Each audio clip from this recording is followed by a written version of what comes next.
Tuhan.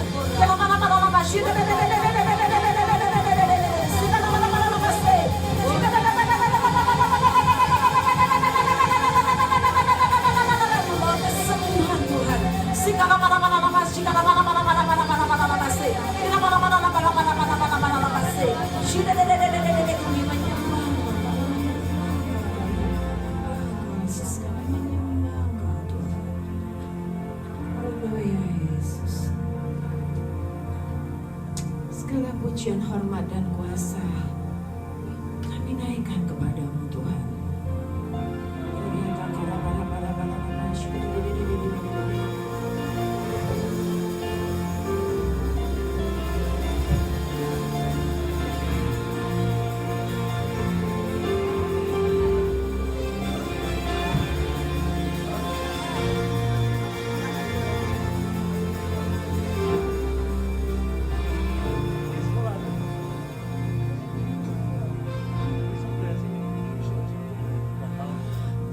Pujian, hormat, dan kuasa kami berikan padamu Tuhan, yang duduk di atas tahta dan yang memerintah selamanya.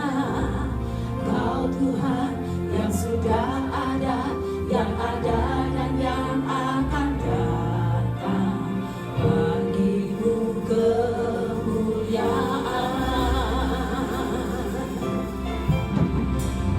Pujian, hormat, dan kuasa kami berikan padamu Tuhan, yang duduk di atas tahta dan yang memerintah selamanya. Kau Tuhan yang sudah ada, yang ada dan yang akan datang. Bagimu kemuliaan. Kudus, kudus, Engkau Tuhan Maha Kudus, namamu kutinggikan selamanya. Kudus, kudus, Engkau Tuhan Maha Kudus, kasih-Mu takkan berubah. Kudus, kudus, kudus, Engkau Tuhan Maha Kudus, namamu kutinggikan selamanya. Kudus, kudus, Engkau Tuhan Maha Kudus, kasih-Mu takkan berubah selamanya. Amin. Benar Tuhan, kasih-Mu tidak pernah berubah. Pujian, hormat, dan kuasa kami berikan padamu Tuhan, yang duduk di atas tahta dan yang memerintah selamanya. Kau Tuhan yang sudah ada, yang ada dan yang akan datang. Bagimu kemuliaan. Kudus, kudus, Engkau Tuhan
pujian dan hormat kami Bapa.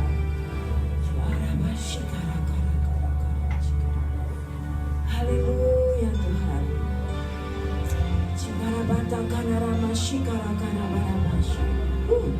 Yes, Jesus.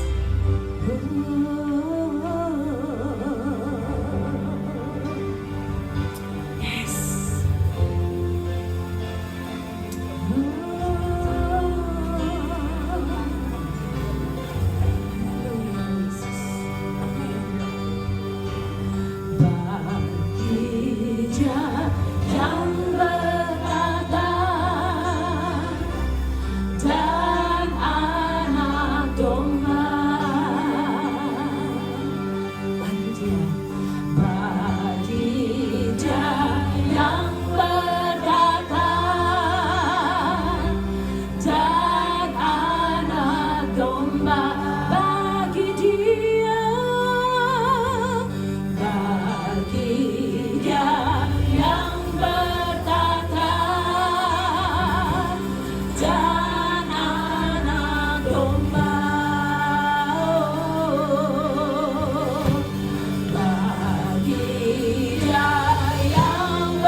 Sorak-sorai bagi Tuhan Allah kita. Segala hormat dan pujian bagimu Tuhan. Amin. Haleluya. Sore hari yang luar biasa. Anda bersemangat datang beribadah di tempat ini. Amin ya. Saudara bisa katakan satu sama lain, engkau luar biasa. Katakan aja, engkau luar biasa ya. Yang mau memberi jabat tangan boleh, yang mau ngomong boleh. Ya. Haleluya, puji syukur bagi Tuhan Allah kita. Kita mau terima sukacita surga. Haleluya. Kita anak-anak yang luar biasa.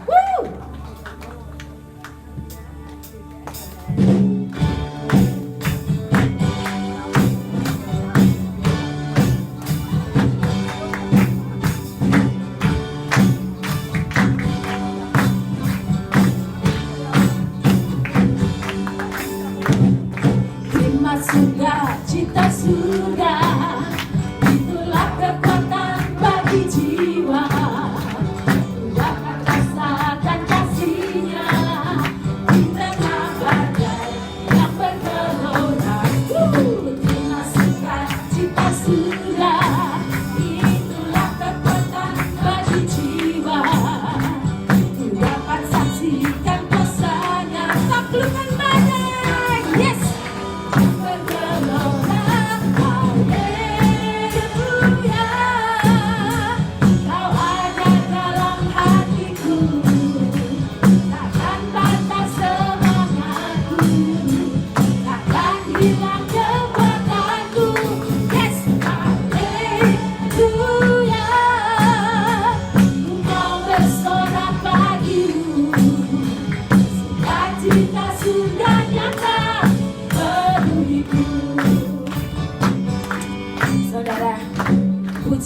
sungguh luar biasa ya.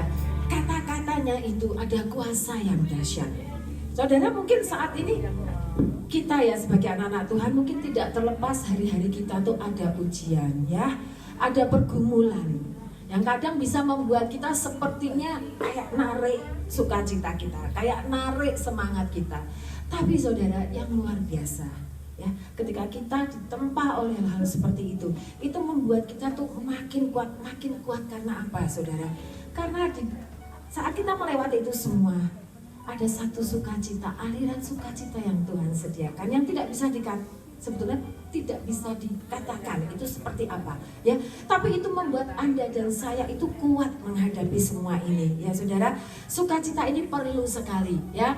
Dikatakan orang yang stres, ketakutan, apalagi takut dengan COVID ya saudara ya, COVID-19 itu ya, COVID-19 ya, jadi stres. Nah justru itu akan menurunkan imun ya. Orang yang stres, yang susah terus ya, gak mau ngelepas susahnya, gak mau terima sukacita surga, itu yang gampang diserang saudara ya, karena imunnya turun ya. Jadi sekarang kita walaupun mungkin saat ini kita ada dalam pergumulan, mungkin kondisi seperti dunia saat ini seperti ini, tapi itu tidak akan membuat sukacita yang dari Tuhan itu hilang di dalam hidup kita. Amin. Sukacita itu akan menjadi kekuatan bagi jiwa kita ya. Lagu ini seperti obat saudara ya. Biar jiwa kita harus kuat, kita mesti bangkit ya saudara. Justru saya katakan kayak kemarin pada saat kita komsel, justru pada saat seperti ini keberadaan anak-anak Tuhan itu dibutuhkan. Pada saat dunia berada di dalam kegelapan saudara, itu peran Anda dan saya memberikan kekuatan, memberikan motivasi yang baik. Kita boleh menjadi terang buat orang lain, kita boleh mendorong orang lain untuk tidak menjadi paranoid. Benar nggak ya saudara ya? Banyak orang jadi paranoid ya sekarang ya. Nah ini peran kita saudara. Kalau kita anak-anak Tuhan, jiwa kita nggak kuat, kita murung terus, kita sedih terus, kita frustasi terus, di mana peran kita untuk jadi terang? Nggak ada saudara. Ini waktunya anak-anak Tuhan bersinar dengan sukacita yang daripada Tuhan. Amin. Haleluya. Kita mau nyanyikan pujian ini. Terima sukacita. Kita semua mau terima sukacita. Sukacita. Siapa yang mau terima? Angkat tangan. Yes. Imani saudara pujian ini. Amin.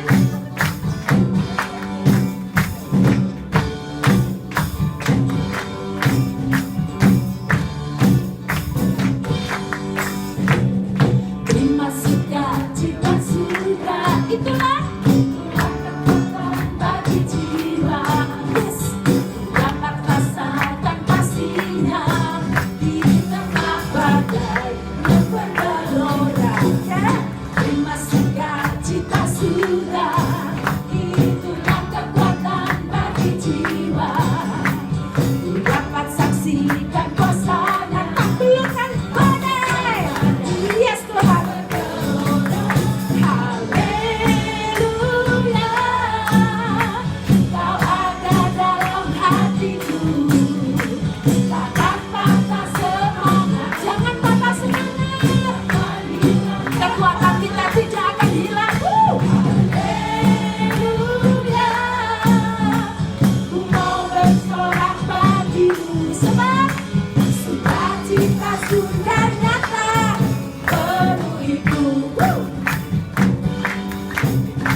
semangat. Yes, aku tidak mau jadi lemah. Haleluya.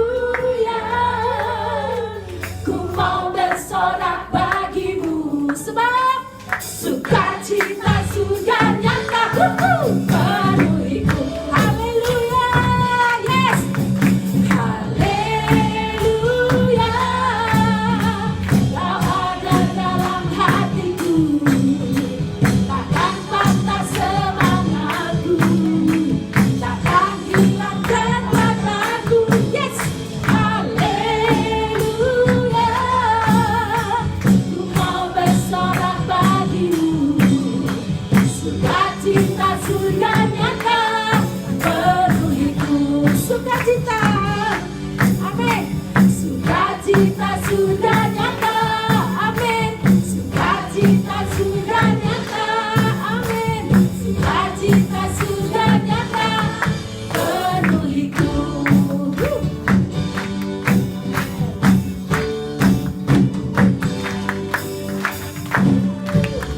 Haleluya.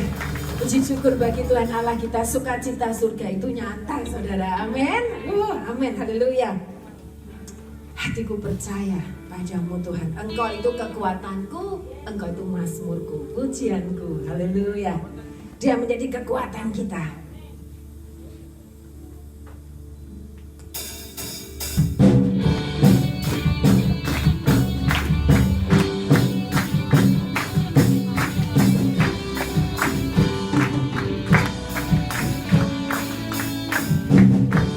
Tuhanlah kekuatan dan mazmurku.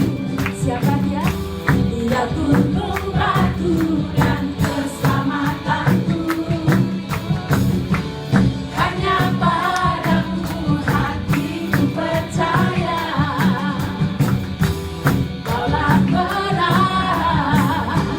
dan kota perlindungan. Amin.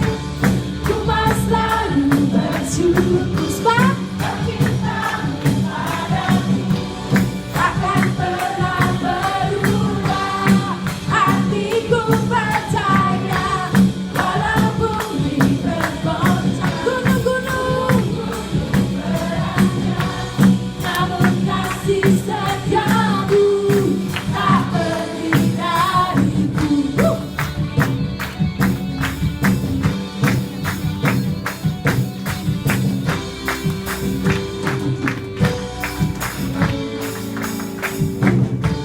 Tuhanlah kekuatan dan mazmurku.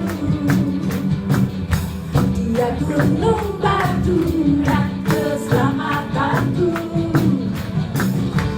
Hanya padamu hatiku percaya. Kaulah menara dan kota perlindungan. Yeah. Ku mau selalu bersyukur sebab cintamu padaku takkan pernah berubah. Hatiku percaya walau bumi bergoncang, gunung-gunung beranjak, namun kasih setiamu tak pergi dariku. Amin Tuhan. Terima kasih Tuhan. Bahwa kasih setiamu tidak akan pernah pergi dari kami. Amin.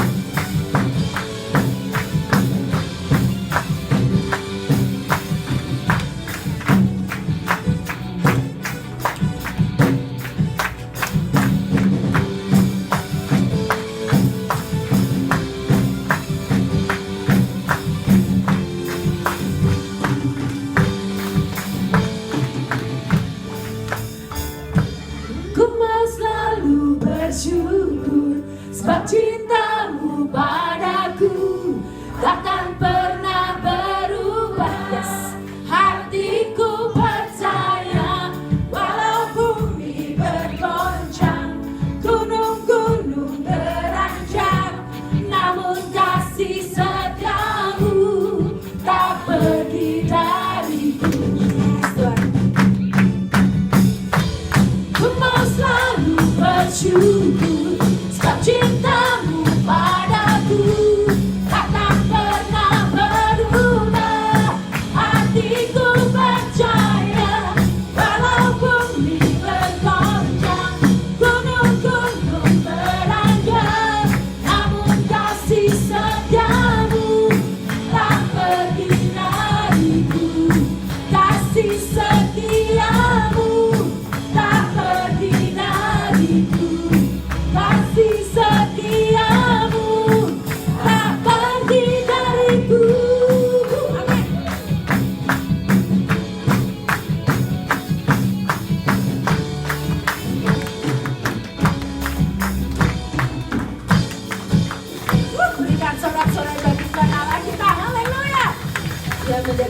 batu kita. Amin. Perlindungan bagi setiap kita. Haleluya.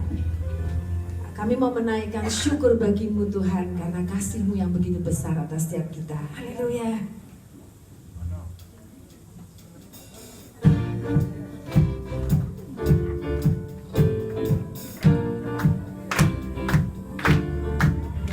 Kasih yang begitu besar, lebih kuat dari dosa.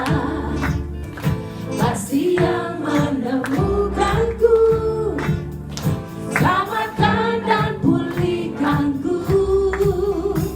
Ku naikkan syukurku, ku tak akan berhenti memuji, meninggikan namamu selalu, menari, memuliakanmu. Dibebaskan, dibangkitkan, hidup yang kau berikan ini hanya untukmu.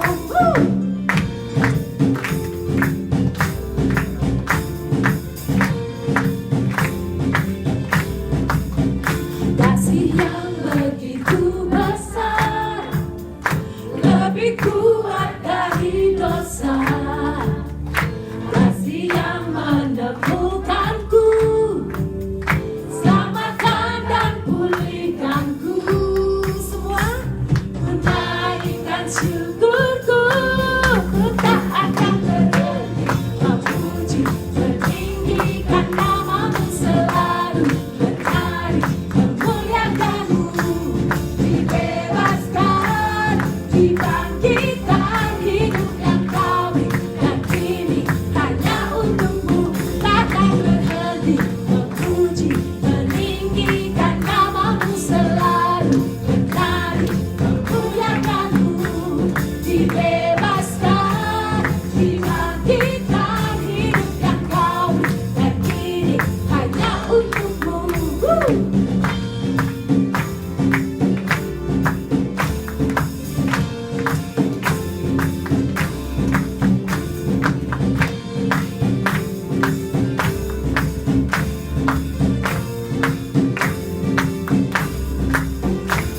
Ku naikkan syukurku, ku naikkan syukurku.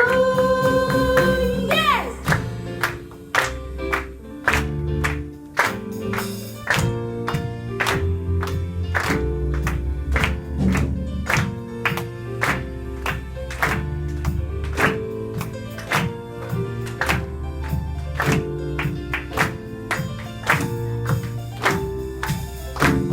Ku tak akan berhenti memuji, meninggikan namamu selalu, menari, memuliakanmu. Dibebaskan, dibangkitkan, hidup yang kau berikan ini hanya untukmu. Takkan berhenti meninggikan namamu. Dibebaskan, dibangkitkan, hidup yang kau berikan ini hanya untukmu. Hidup yang kau berikan ini hanya untukmu. Haleluya. Bersyukur bahwa setiap kita sudah dibebaskan dan diselamatkan. Amin. Kita akan persiapkan hati kita untuk mendengarkan firman Tuhan.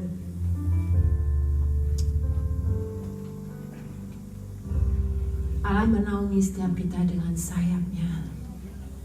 Dia membawa kita terbang tinggi bersama Dia, mengatasi awan yang gelap. Kita percaya bahwa ketika badai bergelora, saudara, Dia ada bagi kita dan memberikan kita ketenangan. Dan pada saat seperti sekarang ini, hanya di dalam Dia kita akan beroleh ketenangan. Amin. Jiwaku tenang dalam Kristus. Ada kuasa yang dahsyat di dalam keheningan.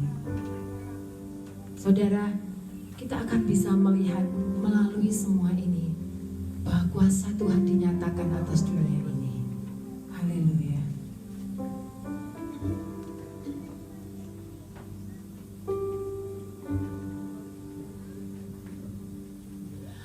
Lingkupiku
mengatakan, di saat badai bergelora, Dia bawa kita naik.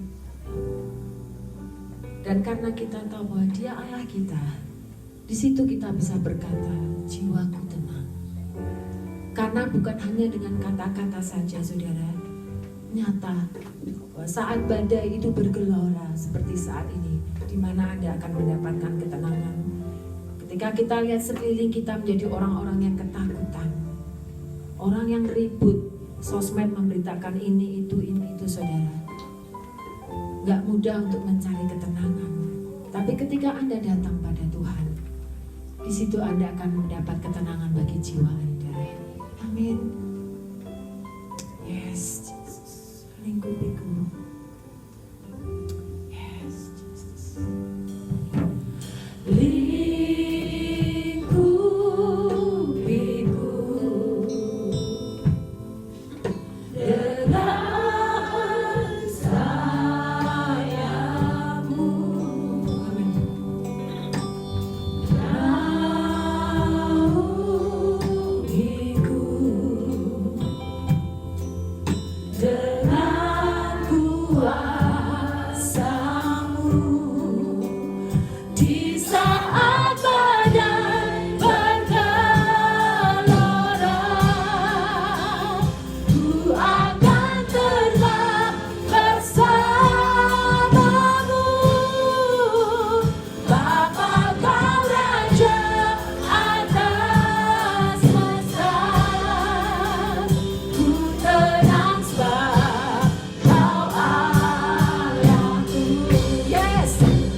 pada sore malam hari ini kita akan belajar sesuatu yang lain begitu ya saudara ya. Kalau kemarin kita sudah belajar tentang iman yang sejati gitu ya, kita akan belajar ini sesuatu yang mungkin sepertinya simpel gitu ya, tapi ini berharga di hadapan Tuhan gitu ya. Apa itu saudara? Kita akan belajar sama-sama yaitu tentang ketaatan gitu ya saudara. Taat itu apa sih? Kalau menurut Kamus Besar Bahasa Indonesia ya, taat itu senantiasa patuh atau tunduk gitu ya. Patuh tunduk pada apa? Pada Tuhan gitu ya. Terus pada orang tua gitu ya. Terus pada apa? Pemerintah ya. Dan pemerintah contohnya apa? Kita tahu ya, keadaan di luar sana masih tidak baik ya, apalagi tentang virus ini gitu ya. Pemerintah sudah menghimbau gitu ya, kalau saudara-saudara itu tidak ada keperluan mepet gitu ya, ya nggak usah pergi, di rumah aja gitu ya. Hindari keramaian-keramaian ya, seperti mall dan sebagainya gitu ya. Itu baik gitu ya. Dan kita tahu kalau virus ini juga sebenarnya orang sehat itu juga bisa kena gitu ya, kena virus ini, tapi dia mungkin tidak ada gejala sakit gitu ya, cuma dia bisa membawa virusnya dan menularkan ke orang lain gitu. Saya juga barusan dapat sekolah-sekolah di Semarang juga diliburkan katanya gitu ya, apalagi sekolah bekas SMA saya dulu, saya des, juga diliburkan ternyata saudara. Dia mulai masuk tanggal 30 Maret gitu ya. Jadi tidak hanya Semarang, sudah Surabaya, Jakarta dan banyak gitu. Kita tidak perlu khawatir gitu ya saudara ya. Nah, kita punya Tuhan, dan yang penting kita harus bisa jaga diri gitu ya. Selain dengan pemerintah, apalagi dengan guru gitu ya, dengan atasan gitu ya saudara. Tapi kalau menurut firman Tuhan, taat itu apa? Taat yaitu patuh untuk melakukan firman Tuhan seumur hidup kita. Jadi melakukan firman Tuhan itu bukan tak sekali melakukan firman Tuhan gitu ya, besok tidak usah ya saudara ya. Kita harus melakukan seumur hidup kita gitu ya saudara ya. Kita akan belajar beberapa tokoh iman yang ada di Alkitab itu ya, yang dia mengajarkan tentang ketaatan saudara. Yang pertama kita akan belajar dari Nabi Nuh ya. Kalau kita baca di dalam Ibrani 11 ayat 7,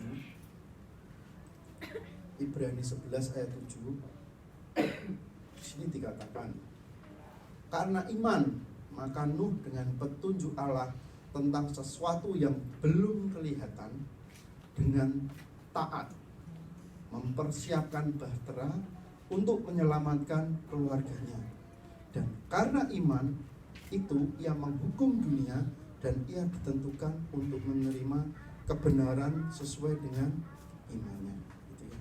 Jadi kalau saudara baca ya di Kejadian 6 ya, ayat 13 sampai 22, di situ diceritakan gitu ya saudara, terperinci ya, firman Tuhan untuk si Nuh ini gitu ya. Jadi dia disuruh untuk membangun bahtera gitu ya. Di situ kan nanti di dalam Kejadian 6 ayat 13 sampai 22, di situ dijelaskan dia harus membuat sekitar ukurannya berapa, detail istilahnya gitu ya. Tuhan kalau nyuruh detail gitu ya. Terus apa, dia harus juga ngambil dari beberapa binatang dan sebagainya. Nanti saudara bisa baca gitu ya. Tapi apa yang dilakukan, dia tetap melakukan walaupun banyak orang-orang di sekitarnya yang mencemooh dia gitu ya saudara. Nuh ini mungkin sudah stres gitu ya, Nuh ini mungkin gila, ngapain dia buat bahtera gitu ya. Demikian juga kita saudara, kita mungkin saat melakukan ketaatan gitu ya, kita sendiri kadang banyak orang di sekitar kita yang akan mencemooh kita gitu ya. Kamu ngapain ke gereja 2 kali gitu ya, kamu ngapain datang ke doa Isra gitu ya, kamu ngapain ikut ibadah ini dan itu dan itu. Kamu kalau Kristen ya Kristen, nanti nggak usah fanatik gitu ya. Banyak orang akan bicara kayak gitu, sok-sokan fanatik, kayak kamu tidak pernah melakukan dosa gitu ya. kan akan mencemooh kayak gitu ya.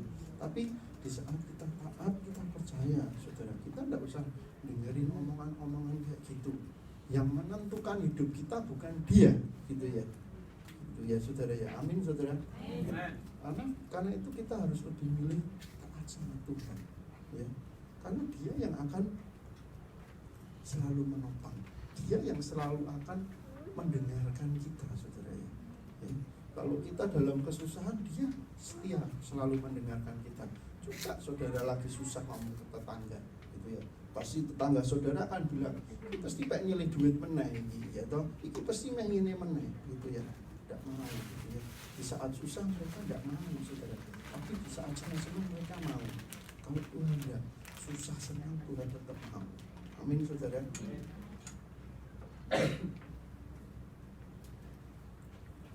Terus yang kedua, kita bisa belajar dari Nabi Abraham, saudara ya. Kalau kita baca di Ibrani 11 ayat 8. Ibrani 11 ayat 8 ya. Di sini disebutkan, karena iman Abraham taat ketika ia dipanggil untuk berangkat ke negeri yang akan diterimanya menjadi milik pusakanya. Lalu ia berangkat dengan tidak mengetahui tempat yang ia tuju, gitu ya. Nanti saudara mungkin bingung, taatnya apa? Saudara bisa baca nanti ya di rumah, gitu ya, di dalam Kejadian 12 ayat 1 sampai 5, gitu ya. Itu firman Tuhan bahwa Tuhan bilang waktu itu kepada Abraham yang namanya masih Abram, dia bilang, "Pergilah dari negerimu dan dari sanak saudaramu dan dari rumah bapamu ini ke negeri yang akan kutunjukkan kepadamu." Di situ Abraham taat, saudara, sama firman sama Tuhan, gitu ya.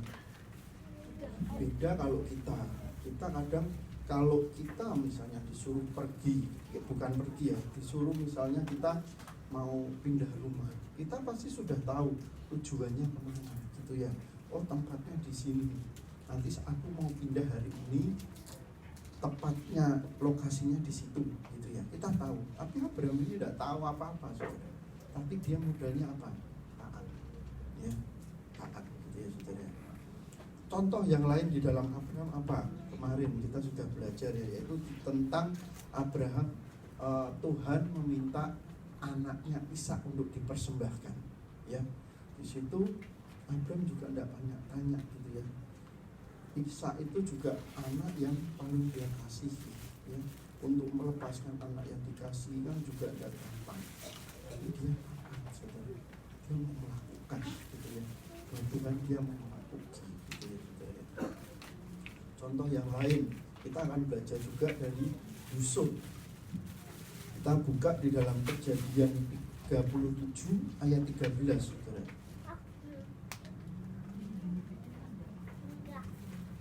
Kejadian 37 ayat 13 sampai 14. Di situ dikatakan, lalu Israel berkata kepada Yusuf, "Bukankah saudara-saudaramu menggembalakan kambing domba dekat Sikem? Marilah engkau suruh kepada mereka." Saud Yusuf, "Iya, Bapak." Kata Israel kepadanya, "Pergilah engkau melihat apakah baik keadaan saudara-saudaramu dan keadaan kambing domba, dan bawalah kabar tentang itu kepadaku." Lalu Yakub menyuruh dia dari lembah Hebron, dan Yusuf pun sampai ke Sikem. Ya, Yusuf ini adalah anak dari Yakub yang paling dia kasih, anak yang paling bontok, gitu ya, saudara ya, paling kecil, gitu ya. Dan Yusuf ini juga sebenarnya juga posisinya juga tidak enak. Kenapa posisinya tidak enak? Karena dia dibenci sama saudara-saudaranya. Karena apa? Karena Yakub ini sangat menyayangi Yusuf. Dia dibuatkan jubah yang indah, gitu ya. Belum lagi Yusuf ini dikasih oleh Yakub. Belum lagi ditambah si Yusuf ini menceritakan mimpinya dia, gitu ya. Nah, mimpinya ini kakak-kakaknya melihat, ini kok mimpinya kok kayak, bagi kakak-kakaknya mimpi kok kayak gitu, gitu ya. Mimpinya kok nyinggung banget, gitu ya. Jadi kakak-kakaknya semakin benci sama si Yusuf ini. Saudara bisa bayangkan kalau saudara punya saudara tidak suka sama saudara, Tapi orang tua saudara nyuruh, coba kamu lihat saudaramu itu. Mungkin saudara bisa jawab, mau aku tidak mau lihat saudara. Oh, mereka semua jahat sama aku, jahat banget, gitu ya. Mereka sampai kayak gitu sama aku, gitu ya. Dan saudara tahu akhirnya dia dijual sama saudara-saudaranya. Tapi apa yang dilakukan Yusuf? Dia tetap taat, saudara. Bapaknya nyuruh, kamu lihat saudara-saudara itu di padang. Dia tetap taat, saudara. Yusuf tidak peduli saudara-saudaranya mau suka tidak suka, yang penting dia taat sama orang tuanya, gitu ya. Dari Yusuf ini kita bisa belajar ketaatan kepada orang tua. Tapi kalau tadi Nabi Nuh dan Abraham itu ketaatan kepada Tuhan, gitu ya saudara ya. Dari ayat ini tadi Yusuf taat kepada orang tua ya. Terus mungkin ada tokoh yang lain, yaitu Jenderal Naaman, saudara ya. Di dalam 2 Raja-Raja 5 ayat 13 sampai 19. Saya bacakan dulu ya saudara. Tetapi pegawai-pegawainya datang mendekat serta berkata kepadanya, Bapak, seandainya Nabi itu menyeru perkara yang sukar kepadamu, bukankah Bapak akan melakukannya? Apalagi sekarang ia hanya berkata kepadamu, mandilah dan engkau menjadi tahir. Maka turunlah ia membenamkan dirinya 7 kali dalam sungai Yordan, sesuai dengan perkataan abdi Allah itu. Lalu pulihlah tubuhnya kembali seperti tubuh seorang anak, dan ia menjadi tahir. Kemudian kembalilah ia dengan seluruh pasukannya kepada abdi Allah itu. Setelah sampai, tampillah ia ke depan Elisa dan berkata, sekarang aku tahu bahwa di seluruh bumi tidak ada Allah kecuali di Israel. Karena itu terimalah kiranya suatu pemberian dari hamba-Mu ini. Tapi Elisa menjawab, demi Tuhan yang hidup, yang di hadapannya aku menjadi pelayan, sungguhnya aku tidak akan menerima apa-apa. Dan walaupun Naaman mendesaknya supaya menerima sesuatu, ia tetap menolak. Akhirnya berkatalah Naaman, jikalau demikian, biarlah diberikan kepada hamba-Mu ini tanah sebanyak muatan sebangsa bagal. Sebab hamba-Mu ini tidak lagi akan mempersembahkan korban bakaran atau korban sembelihan pada Allah lain kecuali kepada Tuhan. Dan kiranya Tuhan mengampuni hamba-Mu ini dalam perkara yang berikut. Apabila Tuanku masuk ke kuil Rimon untuk sujud menyembah di sana, dan aku menjadi pengapitnya sehingga aku harus ikut sujud menyembah dalam kuil Rimon itu, kiranya Tuhan mengampuni hamba-Mu ini dalam hal itu. Maka berkatalah Elisa kepadanya, pergilah dengan selamat. Kalau kita belajar dari Jenderal Naaman ini, Jenderal Naaman ini siapa ya? Dia seorang jenderal yang luar biasa, tapi dia punya kelemahan, saudara. Dia punya penyakit kusta, gitu ya. Saya percaya semua tabib di kota Aram itu sudah pernah dia datangi, gitu ya. Tapi di zaman itu penyakit kusta itu penyakit yang mungkin mematikan, gitu ya. Jadi tidak ada yang bisa nyembuhin. Nah, dia disuruh sama Elisa cuma suruh mandi, gitu ya saudara. Itu perintah yang sebenarnya kayak tidak masuk akal. Benar tidak saudara? Apa ada saudara sakit misalnya ya, kanker, kamu mandi di situ nanti sembuh? Kan kayaknya nggak masuk akal, gitu ya. Ini tidak masuk akal. Mungkin bagi Jenderal Naaman ini sesuatu yang tidak masuk akal. Tapi apa? Dia bersyukur dia punya pegawai-pegawai yang mengingatkan dia, gitu ya. Jadi kadang kita harus bersyukur saudara. Saat kita mungkin lemah, gitu ya. Saat kita mau melakukan ketaatan sama Tuhan, ada orang-orang di sekitar kita yang juga mengingatkan kita, gitu ya.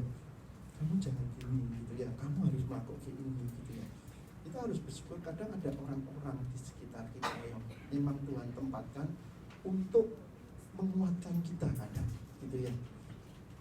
Seperti Jenderal Naaman ini, dia mungkin cuma disuruh mandi, masuk ya aku sembuh, gitu ya. Padahal cuma simpel disuruhnya. Tapi apa yang terjadi karena perintah yang simpel ini kalau dilakukan, setelah dia mau melakukan perintah ini, dia langsung sembuh, saudara. Kan itu luar biasa. Bukan hanya sembuh, yang dulunya dia suka tentang penyembahan ya, tentang ayat 18 ini, dia bilang, dan kiranya Tuhan mengampuni hambamu ini dalam perkara yang berikut. Apabila tuanku masuk ke kuil Rimon untuk sujud menyembah di sana, dan aku menjadi pengabditnya, sehingga aku harus ikut menyembah dalam kuil Rimon itu, kiranya Tuhan mengampuni hambamu ini dalam hal itu. Jadi waktu itu Jenderal Naaman juga melakukan penyembahan kepada Allah lain, gitu ya saudara, intinya kayak gitu. Tapi karena ketakutan Jenderal Naaman, setelah dia sembuh, dia juga tidak melakukan ini lagi. Dia minta pengampunan. Tuhan, aku tidak mau nyembah itu di kuil Rimon lagi. Kan luar biasa saudara itu ya. Terus kita juga akan belajar lagi saudara ya, dari kisah yang lain ya. Kita akan belajar dari Samuel ya, Nabi Samuel. Kita akan baca di dalam 1 Samuel 3 ayat 1 sampai 20.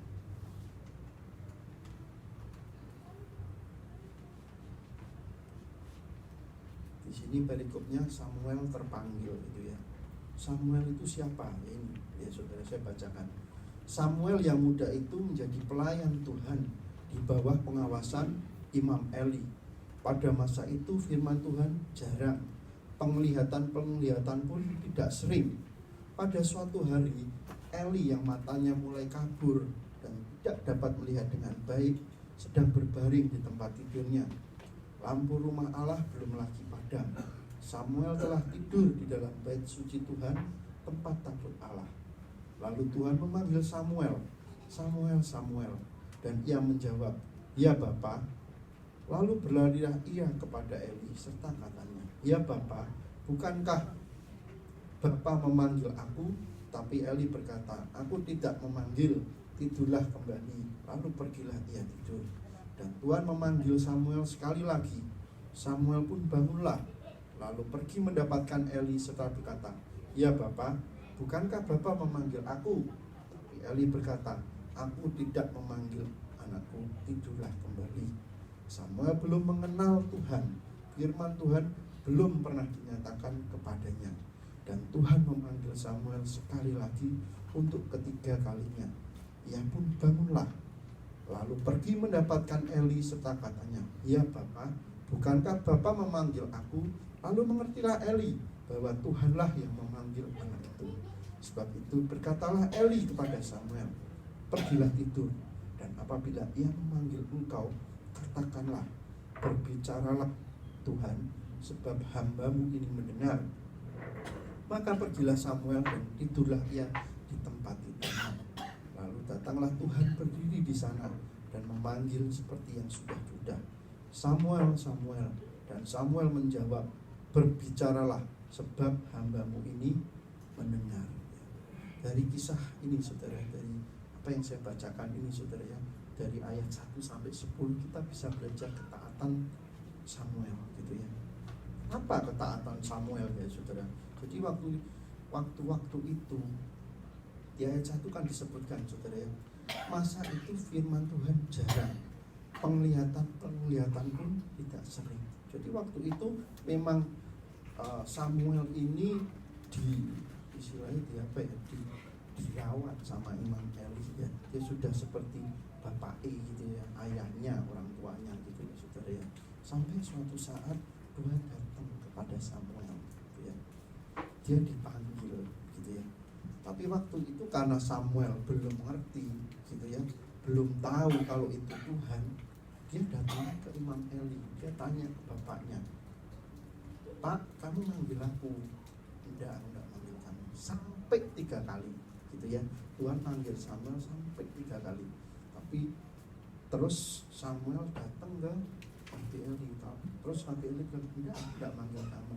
Tapi saat yang ketiga kali itu, Nabi Eli langsung tahu, oh ini aku tahu, ini Tuhan yang manggil gitu ya. Nah di situ kita tahu di ayat 7 disebutkan Samuel belum mengenal Tuhan, firman Tuhan belum pernah dinyatakan kepadanya. Jadi Samuel ini benar-benar belum mengenal Tuhan, belum tahu firman Tuhan. Tapi setelah Nabi Eli bilang, Samuel, nanti kalau ada orang yang manggil kamu lagi, gitu ya. Ada suara itu lagi, kamu bilang, Tuhan berbicaralah padaku. Nah, saat itu yang dinamakan ketaatan. Kok bisa? Karena yang pertama dari kita bisa belajar dari Nabi Samuel itu yaitu apa? Dia mau mempersiapkan hatinya untuk taat gitu ya. Karena itu dia datang ke Imam Eli, terus dia melakukan apa yang Imam Eli sarankan gitu ya. Karena kan dia belum berpengalaman, dia belum tahu Tuhan gitu ya. Tapi dia mau, oh iya kita taat. Dan akhirnya keempat kalinya waktu Tuhan manggil si Samuel ini, dia langsung mempraktekkan gitu ya. Dia taat, dia buka hatinya untuk Tuhan gitu ya. Dia nggak lihat Imam Eli itu siapa gitu ya, tapi dia taat gitu. Dia melakukan itu gitu ya saudara. Seperti kita juga kalau kita datang ke gereja gitu ya, nggak usah dilihat hamba Tuhannya siapa, tapi apa yang mau dikatakan hamba Tuhan itu untuk kita gitu ya. Nggak usah kita melihat kesalahannya hamba Tuhan itu. Orang nggak ada yang sempurna saudara. Kalau sempurna sudah panggil Tuhan gitu ya. Tapi kita mau belajar. Dia mau ngomong kita gitu ya. Untuk aku khususnya gitu ya. Untuk tiap-tiap orang Tuhan akan berbicara beda-beda. Karena Tuhan tahu kebutuhan kita masing-masing itu beda-beda gitu ya saudara. Nggak sama gitu ya. Jadi kalau kita datang ibadah jangan lihat yang tujuannya sesuk ora apik ora usah teko sing apik wae, jangan kayak gitu saudara ya. Karena siapapun itu Tuhan pasti punya acara untuk kita gitu ya saudara ya. Tadi yang pertama saudara ya. Terus yang kedua kita bisa belajar apa dari Samuel. Kita baca di dalam ayat 11 sampai 18 gitu ya saudara.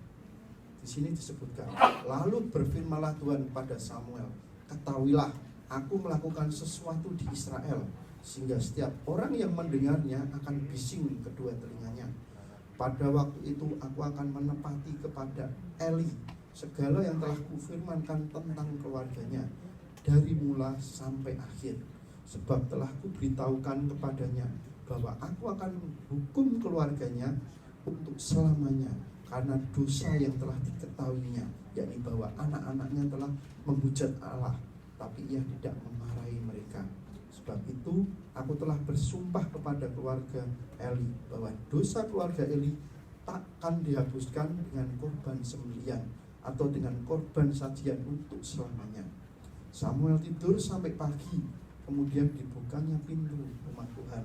Samuel segan memberitahukan penglihatan itu kepada Eli, tapi Eli memanggil Samuel, katanya, Samuel anakku. Jawab Samuel, ya Bapak. Kata Eli, apakah yang disampaikannya kepadamu? Janganlah kau sembunyikan kepadaku.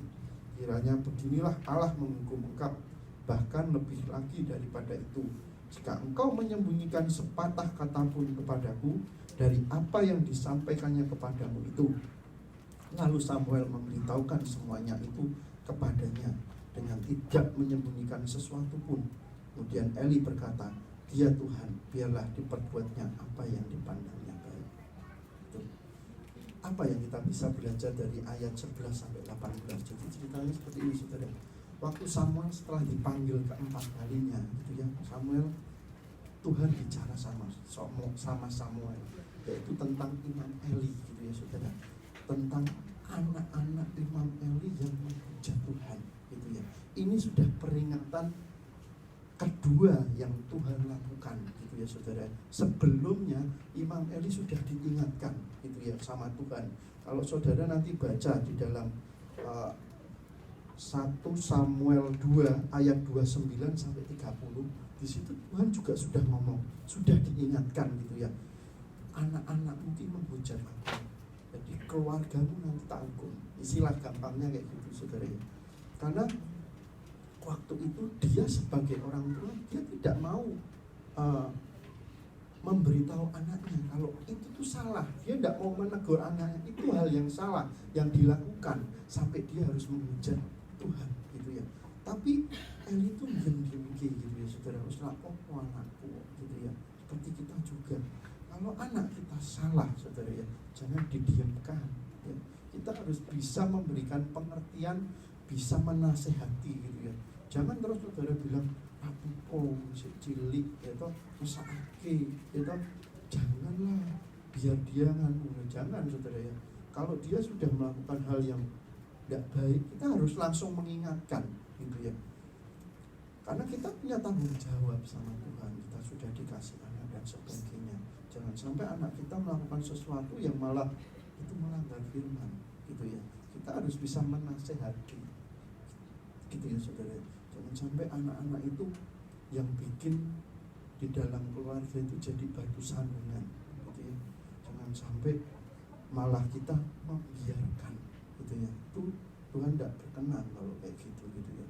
Seperti yang saya sampaikan tadi pagi, saya pernah lihat video kemarin ya saudara di Facebook, masuk anak baru SD ya, sekitar mungkin kelas 3 mungkin ya, kok sama gurunya kurang ajar gitu ya, disuruh, mungkin dia melakukan kesalahan apa saya tidak begitu tahu gitu ya, tapi dia disuruh duduk sama gurunya, tapi dia malah nantang gurunya, apa tak mau dipukul gitu loh gurunya gitu ya. Kok dia punya kayak gitu, gimana itu orang tuanya didik di rumah, kok dia punya tabiat yang kayak gitu gitu ya. Kita harus bisa lah ya, istilahnya orang tua harus bisa beritahu anaknya. Kan kalau kayak gitu sampai dipanggil kan yang malu-maluin keluarganya, kan malu, orang tuanya malu. Masa saudara bangga anaknya kayak gitu dipanggil saudara bangga, loh kenapa kamu dipanggil? Oh itu barusan memukuli gurunya, bangga saudara? Malu, bukan bangga saudara, malah malu gitu. Ya, karena itu kita harus bisa mengingatkan anak-anak kita kalau sampai salah gitu ya, jangan. Dan kita juga harus mengajarkan sesuai dengan firman Tuhan ya.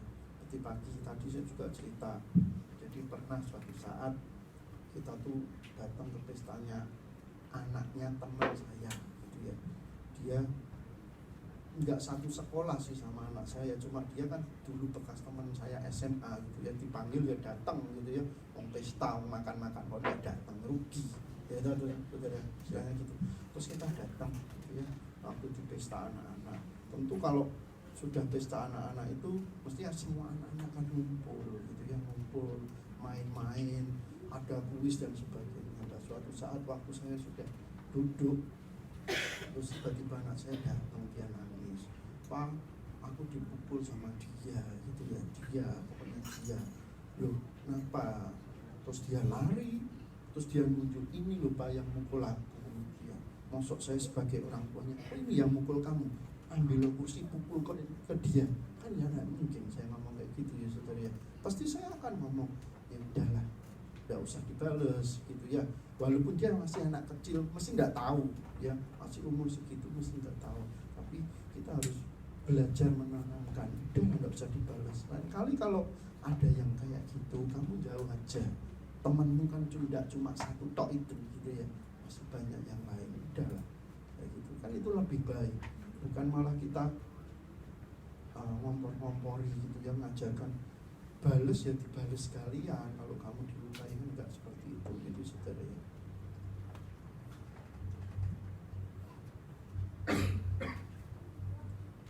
Terus kita akan belajar tadi yang kedua, yaitu belum ya, yang kedua saudara. Yang kedua, waktu itu terus Imam Eli, Tuhan bicara tentang peneguran Imam Eli. Apa yang kita bisa belajar dari Samuel?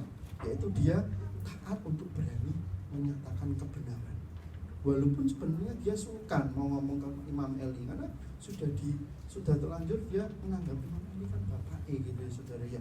Kan dia bisa tidak ngomong ke Imam Eli, tapi dia berani ngomong, "Imam Eli, kamu tuh salah gitu ya, kamu tuh tidak benar di hadapan Tuhan." Sehingga dia, yang Tuhan sampaikan kepada Samuel, dia mau ngomong, "Ini loh kebenaran gitu ya, jangan sampai kamu tidak melakukan kebenaran gitu ya, kamu tuh salah," istilahnya kayak gitu. Jadi dia berani ngomong kebenaran gitu, ya. Jadi kita juga mungkin kalau kita di dalam, ada orang yang misalnya bekerja di suatu perusahaan, sudahlah kita tidak usah ikut-ikut kalau orang lain melakukan sesuatu yang tidak baik. Misalnya dia itu saudara ya Biasanya kan kalau di dalam perusahaan itu biasanya ada orang yang disuruh dan sebagainya. Kalau sudah disuruh gitu biasanya kan ada yang merasa masa aku disuruh tidak dikasih uang bensin dan sebagainya, sehingga dia selalu membuat nota itu dinaik-naik gitu ya, misalnya korupsi tapi kecil-kecilan gitu. Itu yang kelihatan gitu ya, belum korupsi yang besar-besaran gitu ya. Tapi kita sebagai anak Tuhan, saudara jangan sampai aku tidak mau ikut-ikutan kayak gitu ya. Dia mau kayak gitu itu urusannya dia, saya ya saya gitu ya saudara, tidak usah ikut-ikutan gitu ya. Kita harus taat sama firman Tuhan. Terus yang ketiga saudara, kita bisa belajar apa dari Samuel, yaitu di dalam ayat yang ke-19 dikatakan seperti ini. Dan Samuel makin besar dan Tuhan menyertai dia, dan tidak ada satupun dari firman-Nya itu yang dibiarkannya gugur gitu ya saudara. Dari ayat 19 ini kita bisa belajar apa? Bahwa Samuel itu melakukan firman Tuhan dengan sungguh-sungguh, bukan dengan setengah-setengah. Wah ini firman Tuhan, ini kok aku senang, aku tak ngelakoke. Tapi yang ini aku tidak senang, tidak tak ngelakoke. Tidak saudara. Melakukan firman Tuhan itu harus sungguh-sungguh, semuanya, sepenuhnya gitu ya. Jangan dipilih-pilih gitu ya saudara ya. Karena di saat kita melakukan firman Tuhan, kita taat sama firman Tuhan, itu juga kita jangan pernah berpikir, kalau aku melakukan firman ini, kira-kira untungku apa ya? Atau rugiku apa ya? Ya, kita tidak sedang berbisnis saudara ya. Kita sedang melakukan firman Tuhan. Jadi janganlah kita berpikir untung ruginya saudara ya. Tapi lakukan firman Tuhan, ketaatan itu dalam segala kondisi saudara ya. Baik mau untung mau rugi, keadaannya waktu happy atau waktu tidak happy, tetap taat gitu ya saudara. Karena itu yang Tuhan lihat gitu ya. Kalau di dalam kondisi happy gampang gitu ya saudara. Coba waktu tidak happy itu banyak pergumulan, banyak masalah dan sebagainya. Apa tetap mau taat? Nah, kayak gitu ya saudara. Ketaatan itu juga diawali dari diri kita sendiri ya. Saya mau ke gereja, mau mendengarkan firman Tuhan baik pagi dan sore, dan saya mau datang doa Isra. Saudara mau melakukan kayak gitu itu dari diri sendiri gitu loh. Tidak bisa saudara mau menyuruh orang sekalipun, belum tentu orang lain mau taat gitu ya. Karena saudara sendiri belum tentu taat. Saudara harus taat sendiri, taat dulu sendiri, baru saudara bisa bilang ke orang lain. Sebenarnya kayak gitu saudara. Ketaatan itu juga ada harga yang harus dibayar saudara. Ketaatan itu juga proses kita memikul salib gitu ya saudara. Saat kita taat, ada perkara yang luar biasa yang Tuhan akan sediakan untuk setiap kita gitu ya. Di saat kita taat, kita juga tidak punya perasaan bersalah gitu ya, perasaan kecewa. Contohnya gini, saudara misalkan di dalam suatu pekerjaan, saudara tetap jujur, saudara tidak akan takut di dalam kerjaan saudara. Kalau orang lain yang tidak jujur pasti takut, wah gitu piye konangan, aku melakukan ini konangan piye. Tapi kalau saudara jujur, saudara tidak akan takut gitu ya, akan tenang gitu ya, nggak akan ada yang menekan saudara gitu ya. Karena di saat saudara tidak jujur, saat kita bohong, kita akan juga melakukan kebohongan yang lain untuk menutupi kebohongan ini gitu ya, kebohongan yang pertama ini. Di saat kita sudah mengizinkan untuk kita bohong, kita akan terus bohong lagi sampai seterusnya kita jadi pembohong ya saudara ya. Tapi di saat kita taat, ada damai dan sukacita di dalam hidup kita, itu pasti saudara ya. Karena tidak ada beban gitu ya. Orang-orang yang taat akan firman Tuhan, hidupnya akan selalu diperkenan Tuhan ya. Hidupnya akan selalu dipegang Tuhan itu saudara ya. Contohnya seperti tadi pagi saya bilang, ada firman Tuhan bilang istri itu harus tunduk sama suami. Mungkin ada istri yang bilang, iya aku mau tunduk, suamiku kok ini gitu ya. suamiku kayak gitu, mosok aku kan tunduk. Nah, apalagi ini beberapa orang gitu ya saudara, apalagi kalau istrinya ini lebih sukses dari suaminya gitu ya saudara ya, mungkin bisa lebih kaya dari suaminya.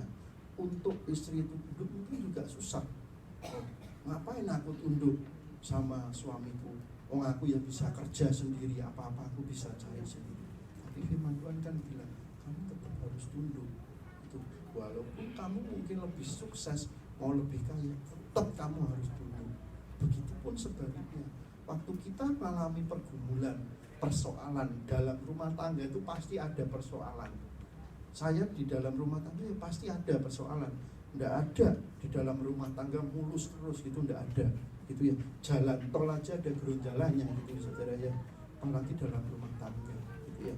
Mungkin di saat waktu kita di dalam rumah tangga kita mengalami dan enak gitu ya, mungkin suaminya ada ringan tangan gitu ya saudara, sampai nojok saudara gitu ya, sampai dia berselingkuh dan sebagainya. Tapi firman Tuhan bilang kamu tetap harus tunduk dan tidak boleh cerai.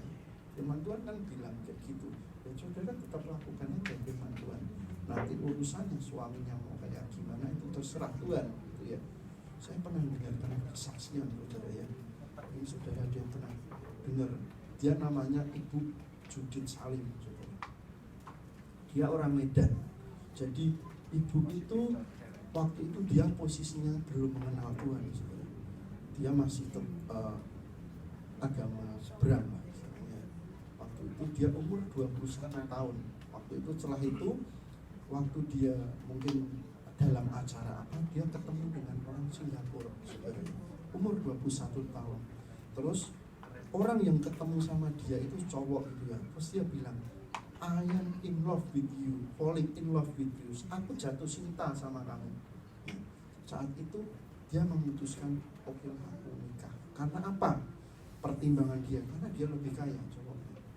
Ya wis lah, wong hidupku serba kekurangan, aku tak nikah sama dia. Waktu itu dia belum kenal Tuhan gitu ya saudara. Setelah menikah selama berapa ya, mungkin 5 tahun mungkin ya. Ternyata sebelum menikah cowoknya bilang gini, tapi aku punya penyakit. Penyakitnya apa gitu, susah saudara. Jadi dia itu kebalikannya dari dia harus disuntik dengan sel darah putih. Namanya penyakit apa gitu loh saudara. Jadi resikonya kalau dia punya anak, nanti kalau anak itu perempuan itu yang akan selalu menyebar virusnya. Jadi virus itu maksudnya harus selalu disuntik dengan darah putih gitu ya. Kalau yang cowok dia juga akan nerima juga. Jadi mau cowok cewek sama aja istilahnya, punya anak cowok atau cewek sama aja. Cuma itu tok syarat dari cowoknya sebelum dia menikah. Tapi apa yang dilakukan? Karena kepepet ya saudara ya, nggak punya orang kepepet, ya sudah dia nikah. Dia tidak urusan peduli sama risikonya. Apa yang terjadi setelah dia menikah? Dia punya anak.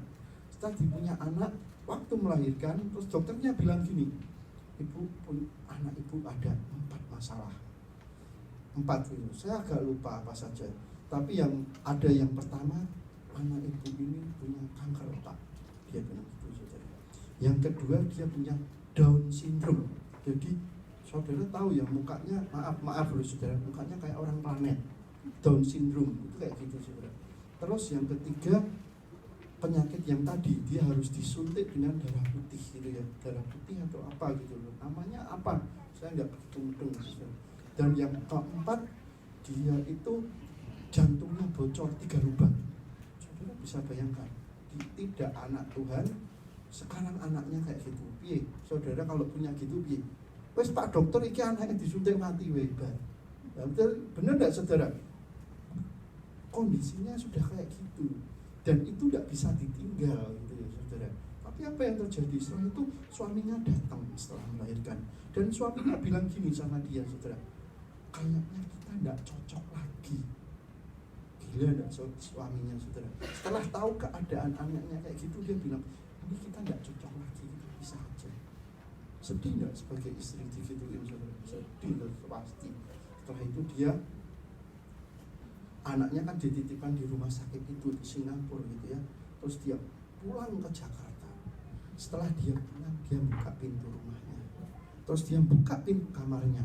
Setelah dia buka pintu kamarnya, dia kaget saudara. Ternyata tempat tidur yang biasa dia tiduri ada perempuan lain di situ. Saudara bisa bayangkan. Ternyata di saat dia berjuang untuk anaknya di sana di Jakarta, suaminya selingkuh, saudara. Dan istri dan pasangannya itu selingkuhnya tidur di situ sama anaknya. Saudara bisa bayangkan, hancur hatinya dia itu, saudara ya, hancur. Tapi apa yang terjadi setelah itu? Dia pulang ke Singapura dan akhirnya cowoknya itu benar-benar ninggalin dia, saudara, ninggalin dia. Ya. Setelah ninggalin dia, mau tidak mau dia merawat anak itu sendiri, saudara ya. Anak itu sendiri dirawat. Sampai suatu saat dia di Singapura, dia harus bekerja karena dia tidak bisa ngomong bahasa Inggris. Ngomongnya tahunya yes no talk gitu ya, saudara, tidak tahu. Akhirnya dia bekerja di sana sebagai seorang satpam. Jadi saudara bayangkan perempuan ya tidak gemuk, tidak ya kecil gitulah, jadi satpam gitu ya, saudara, di sana untuk menghidupi keluarganya, anaknya. Sampai suatu saat terus dia ketemu dengan orang Singapura, yang bernama Jason ya. Terus akhirnya mereka menikah, saudara, sama si Jason ini gitu ya. Waktu itu suatu saat gitu ya, kok suaminya ini sering merasa sakit kepalanya gitu ya. Ini kenapa kok kepalaku sakit gitu ya. Ternyata setelah dia menikah dengan suaminya ini, dicek lagi, ternyata suaminya ini punya penyakit kanker yang itu satu-satunya adanya di Singapura. Satu-satunya di Singapura dia yang mengidap gitu, saudara. Saudara bisa bayangkan. Jadi satu-satunya orang yang kena kanker otak jenis itu adanya di Singapura waktu itu. Dia yang pertama. Oh, dia yang memulai, hebat ya, saudara. Terkenal langsung itu, saudara. Dia yang pertama. Di Amerika ada sekitar berapa, 30 atau berapa. Di dunia sekitar ada 300-an. Jadi itu kayak kanker itu pilihan gitu loh, orang-orang tertentu. Dan dia yang nomor 1. Jadi dia terkenalnya, waktu itu terkenalnya di Singapura bukan karena hal baik, tapi karena sakitnya, saudara. Saudara bisa bayangkan, orang mengenal dia gara-gara dia punya kayak gitu. Dia, jadi penyakit itu tuh kayak ada tumor yang dia akan terus menggerogoti gitu, saudara. Tumornya ganas gitu ya. Sampai suatu saat dan dokter itu bilang setelah dicek gitu ya, oh ini harus dioperasi. Akhirnya dioperasi, saudara. Diambil tumornya, ganasnya itu kankernya. Setelah diambil ternyata dokternya operasinya sekitar 20 jam. Saudara bayangkan 20 jam, saudara, operasinya. Dokter itu ya ngantuk gitu ya, saudara, 20 jam.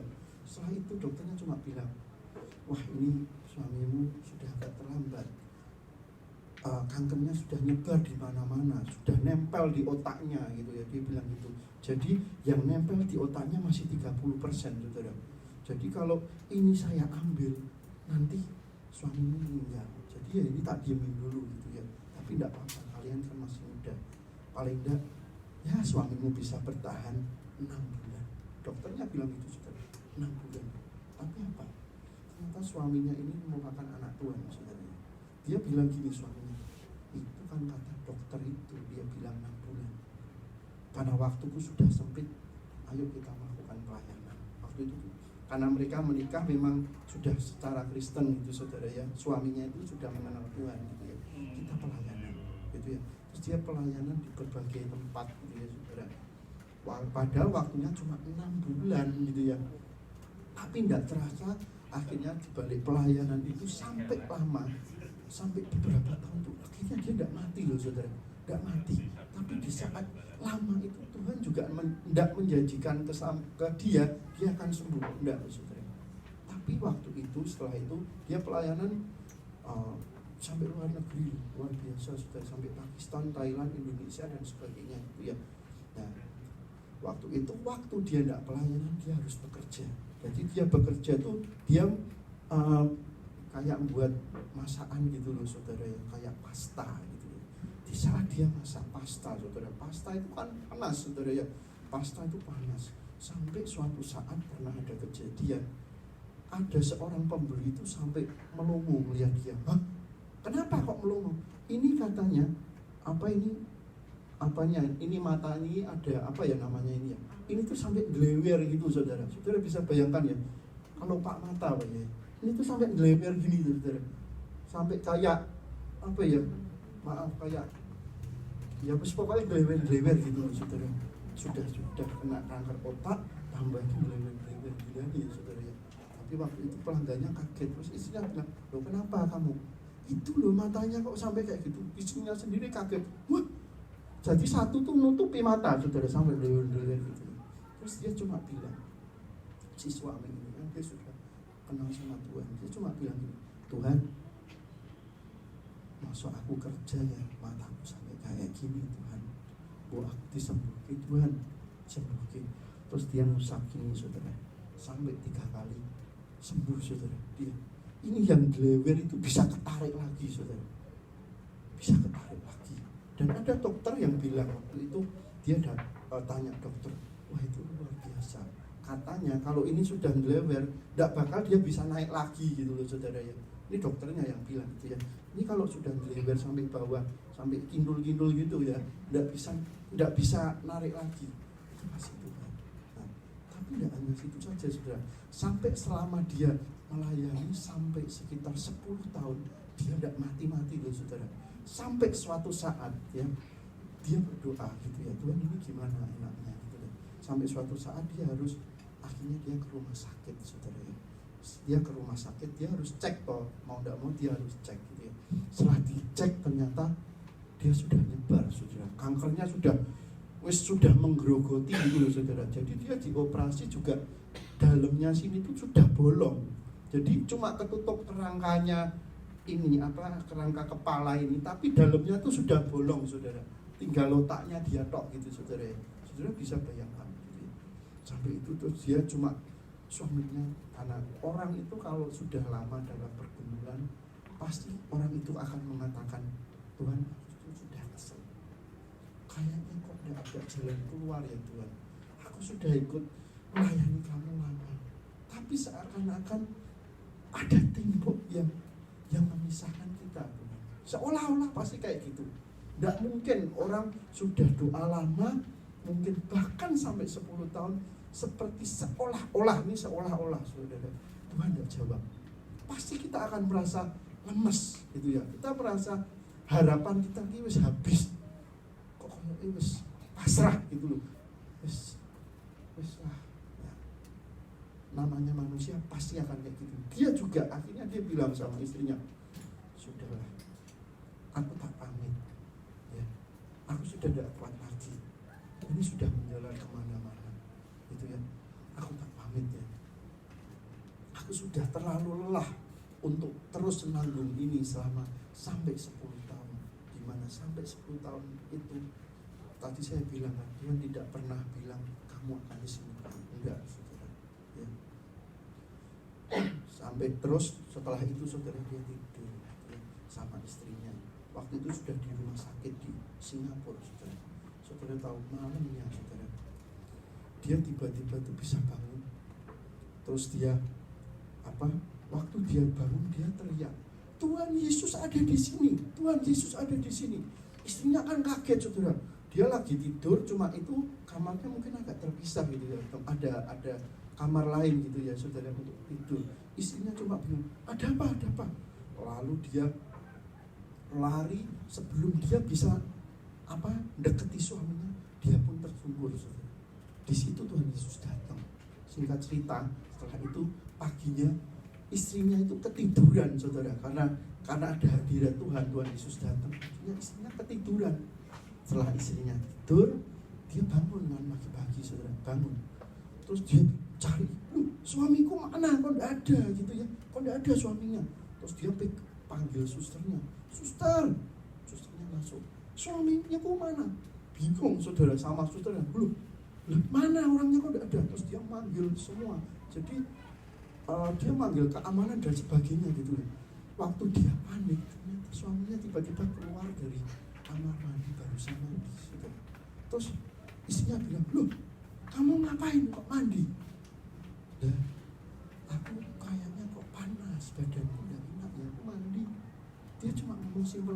saudara.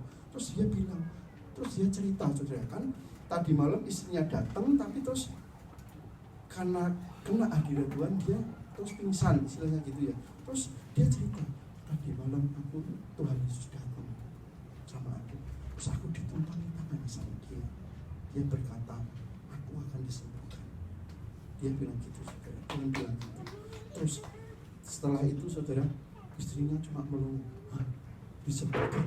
Susternya terus bilang gini, hei Pak, kamu kok berani-beraninya mandi? Nggak usah, kamu tuh masih sakit. Kemarin kamu dicek aja, barusan dioperasi lagi, kok kamu berani-beraninya kayak gitu loh Pak. Ayo tidur lagi, tidur di sini, nanti kalau ada apa-apa saya yang kena Pak. Pasti susternya ya takut saudara, kalau ada apa-apa susternya juga kena. Terus dia manggil dokternya, dokternya dipanggil, dokternya bilang gini, wah setelah dicek semua saudara, itu normal semua saudara, sudah baik semuanya saudara. Dan dia sampai geleng-geleng kepala.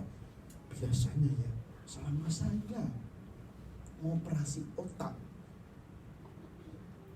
pemulihannya tuh minimal 2 minggu sampai 1 bulan saudara. Itu pun 2 minggu aja, jalan aja masih dituntun. Takut kalau jadi dewa mabuk gitu ya saudara ya, dia harus dituntun. Tapi ini 2 hari, besoknya kok kamu bisa sembuh.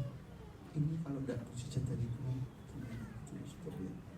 Nah, mungkin kita tidak mengalami sampai pergumulan beratnya kayak gitu loh. Kalau saya yang mengalami kayak gitu, mungkin saya tidak kuat loh saudara ya. Dia harus mengalami banyak hal. Mungkin bahkan hampir kayak Ayub ya saudara ya. Tapi kalau Ayub kan sampai habis-habisan orangnya gitu ya. Tapi di situ dia cuma taat sama Tuhan. Walaupun suaminya ini sakit, dia tetap melayani Tuhan. Dia tetap taat sama firman Tuhan. Dia tidak urusan, dia tidak melihat kondisinya dia, tapi dia percaya Tuhan tidak akan pernah meninggalkan dia. Walaupun aku sampai jatuh, tapi tidak akan dibiarkan sampai tergelincir. Amin saudara.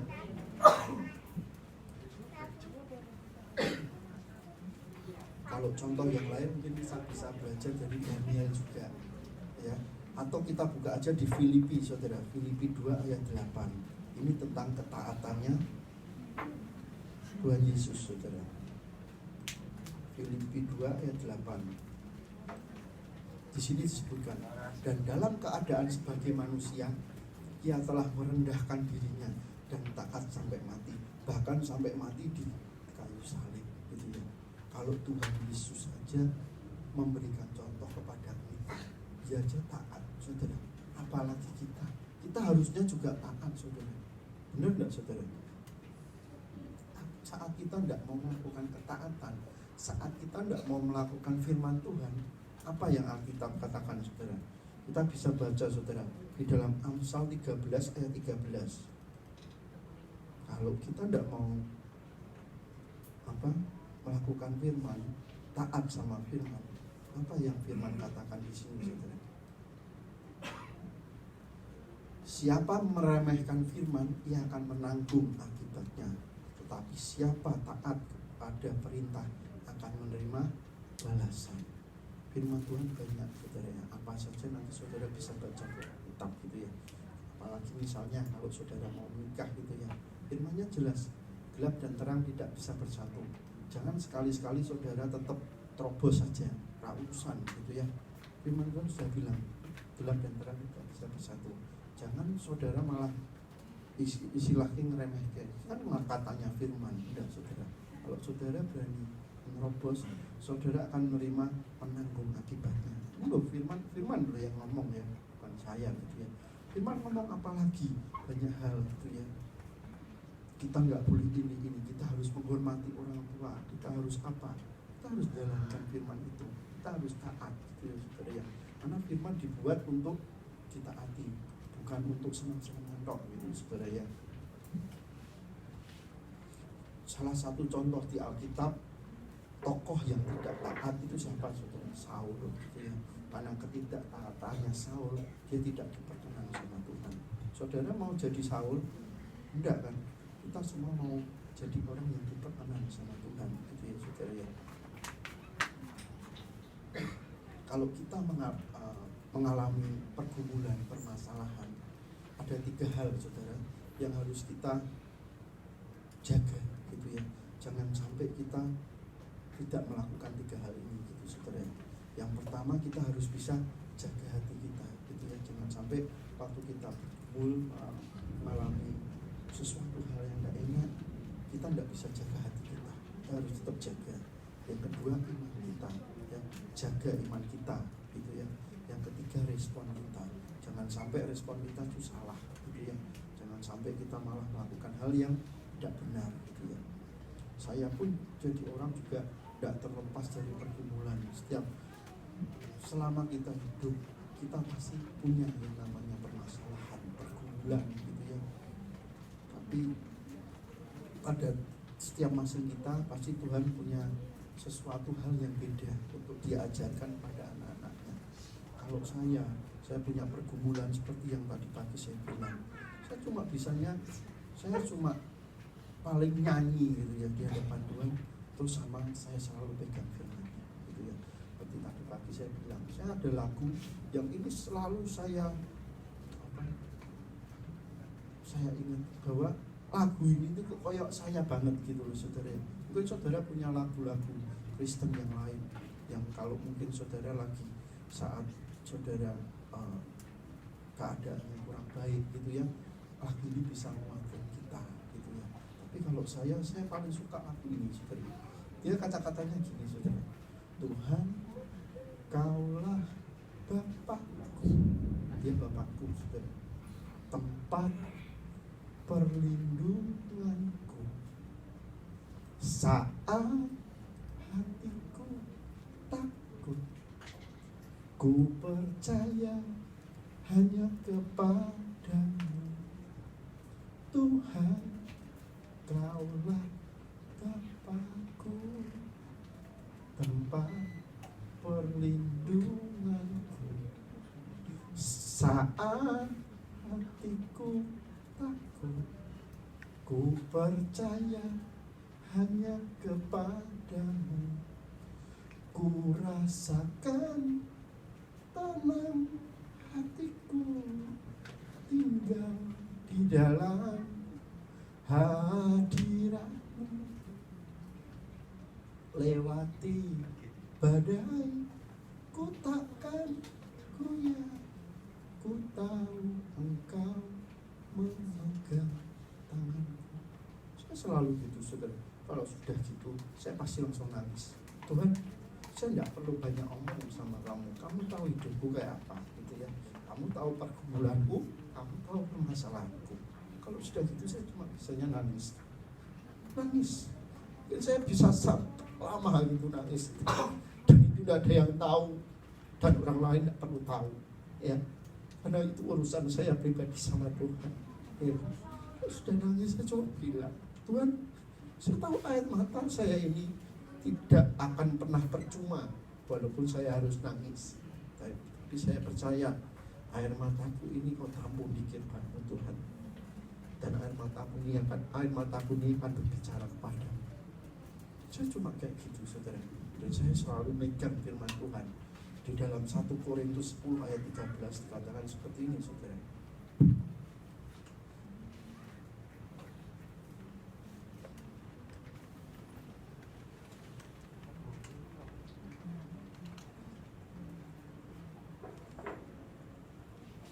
Korintus 10 ayat 13.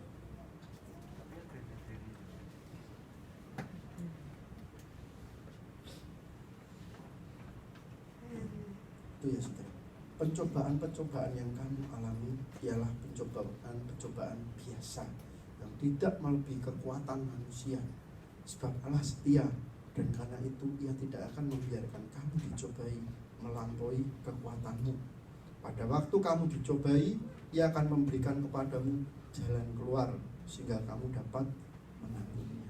Ya, apapun itu pergumulan yang saya alami, saya hanya percaya satu hal, pencobaan itu pencobaan biasa dan tidak akan pernah melebihi kekuatan manusia. Ya. Karena saya percaya Allah itu Allah yang setia untuk saya. Bagi saya selalu megang saudara ayat ini, ayat yang luar biasa buat saya gitu ya. Mungkin saudara punya ayat yang lain Tapi bagi saya ini ayat yang sangat luar biasa ya. Itu menguatkan saya gitu ya. Tuhan sendiri bilang memberikan kepadamu jalan keluar. Dia pasti akan memberikan jalan keluar. Dia tidak akan mungkin meninggalkan kita gitu ya. Sehingga kamu dapat pengampunan. Kita pasti akan bisa melalui, walaupun itu lembahnya kecil atau gerunjalannya besar sekalipun, kita pasti dapat melalui. Karena Allah akan selalu setia ada di pihak kita gitu ya saudara. Dia akan selalu menopang kita dan dia selalu menyediakan sesuatu yang indah, sesuatu yang berharga, karena kita berkenan di hadapannya. Yang penting kita taat dulu gitu ya saudara. Untuk yang lain itu urusan nanti. Yang penting firman Tuhan bilang apa kita taat. Dan itu aja gitu ya. Tidak usah mikirin yang lain gitu ya. Pergumulan dan sebagainya itu pencobaan yang biasa, tidak akan pernah melebihi kekuatan manusia. Amin saudara. Amin. Mari kita bangkit.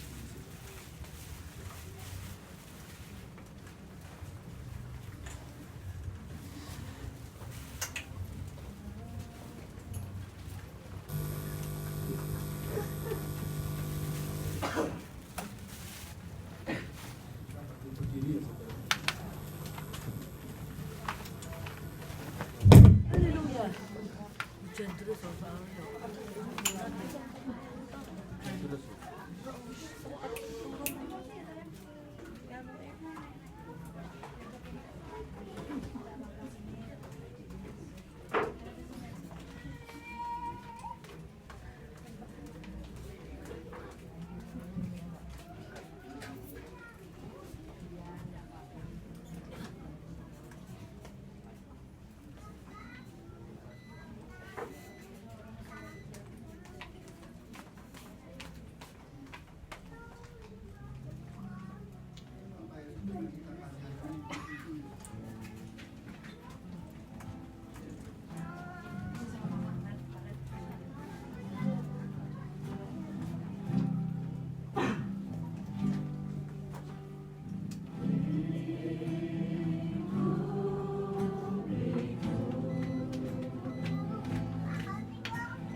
memberkati setiap kami Tuhan. Terima kasih Tuhan, hari ini Kau ingatkan setiap kami untuk kami taat akan Engkau.